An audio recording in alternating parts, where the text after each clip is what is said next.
this has been my question for the longest time. I can go on at length about that.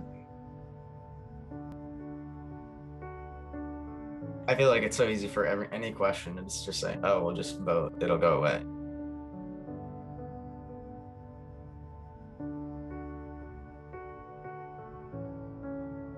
I wish more people understood the causes of poverty and houselessness and focus more on that rather than the sort of effects of poverty and houselessness. I wish people realized how systemic it is. It's as big as capitalism and as small as our relationships.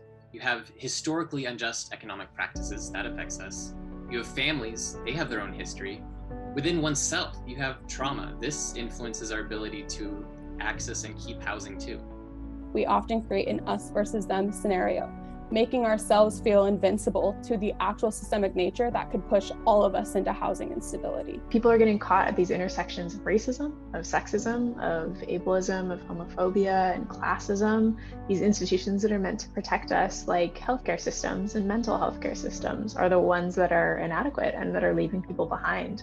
And so the way that we kind of get away with not having blame on us is by framing it as this individual issue, framing it as if it's someone's personal fault. And that's just not the reality of the situation. My first time homeless was in graduate school. 3 years into graduate school, and I became homeless, and they weren't going to be able to help me. So poverty is just a precondition.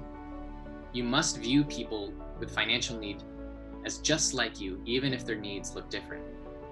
I think it's important to be humble enough to recognize that just the same as we have our own stories, so do people living in poverty and suffering homelessness. And with that comes understanding that the speech we use and the language we use changes how we do things. An important step is just not treating houseless people like they're invisible, or that they're a burden on the city. The first thing to do, though it may sound so slight, is go out and talk to a homeless person. Just saying hello to people and starting conversations with those who are experiencing houselessness is one of the best ways to make a difference, by changing your own mind and your own perceptions of how people arrive at this state of being, how people become houseless. Start with their story, then let that story change you. It's only when we allow ourselves to be changed by those stories, when we let our hearts genuinely hold the sorrow of people's struggles, that we can begin to imagine what participation in our mutual liberation looks like. If we had a real community where we all cared about each other, we wouldn't have homelessness. Community is relationships. So the first part of building a new healthy community is to start building relationships between housed and homeless people. We definitely need to become a lot more compassionate with each other, and especially to people who are in vulnerable situations. With compassion, we can change narratives, and with narratives, we can change policy, public discourse, and politics. And we all have to be invested in figuring out, okay, where am I in this? What is my responsibility? How do I engage? How do I get connected? How do I learn more? How do I figure out where I have the biggest voice? And how do I back long-term solutions that are going to make a significant difference? By fighting those biases in my field, I'm trying to work every day to, abolish poverty and homelessness and many other social issues. And I feel like you could do the same in your own field. The important thing to do is to get contact with homeless people, get input from homeless people, find out from homeless people what they really need, what are their circumstances, and don't make assumptions about what is good for them.